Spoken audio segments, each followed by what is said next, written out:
Hello everyone, this is doctor Shilpahasa, gynaecologist from Visakhapatnam. Caesarean తర్వాత wound care ఏంటి అని చాలామంది అడుగుతారు. ఎంత చెప్పినా కూడా చెప్పిన మాట వినరు. వీళ్ళు కూడా అదే చేశారు. నేను ఏం చెప్పి పంపించాను గాయత్రి, నేను ఏం చెప్పి పంపించాను నీకు డిశ్చార్జ్ అయ్యేటప్పుడు రెండో రోజు? థర్డ్ డే నుంచి డ్రెస్సింగ్ చేసుకొని మళ్ళీ ప్రతిరోజు యాజ్ ఇట్ ఈస్గా స్నానం చేయమని చెప్పారు. డ్రెస్సింగ్ చేసుకోమని చెప్పలేదు నేను. ఇక్కడ మనం డ్రెస్సింగ్ చేసి పంపించాము. నెక్స్ట్ డే నుంచి స్నానం చేసేసేయి, వూండ్ ఏరియా కూడా సోప్ రాసుకోవాలి, వాష్ చేసుకోవాలి అని చెప్పాను. అవునా? నువ్వేం చేస్తావు ఇంటికి వెళ్ళాక? అంటే పూర్వం లాగానేమో అనుకొని చేయకూడదేమో అని చేయలేదు. మెయిన్ మిస్గైడ్ చేసింది వాళ్ళ అమ్మగారు. ఆవిడ మాట్లాడలేదు, కానీ ఇప్పుడు స్నానం చేయకూడదు అని చెప్పి స్నానం చేయించలేదు. 6th డే అలాగా సుచరిమూలకి వచ్చినప్పుడు ఊండంతా రెడ్గా ఉంది, కొంచెం డిశ్చార్జ్ కూడా ఉంది. అవునా? అప్పుడు వెళ్ళిన తర్వాత ఏం చేస్తావు?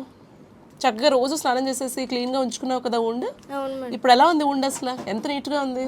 మొత్తం కలిసి అసలు కనిపిస్తుందా? కుట్టు ఉందని కూడా కనిపించట్లేదు.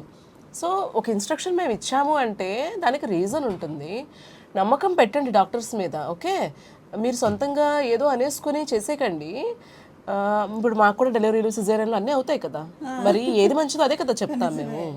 అంటే అప్పుడు స్టిచెస్ అనుకున్నాను నేను.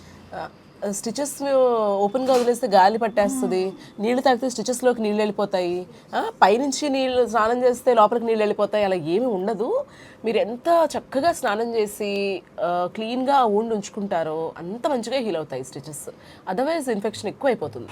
దయచేసి అలా చేయకండి. Trust your doctor and follow their advice. అంతేనా గాయత్రి? అంతే మేడం. పరిగెత్తుకుంటూ వెళ్ళిపోయి ఇప్పుడు రాయగడ.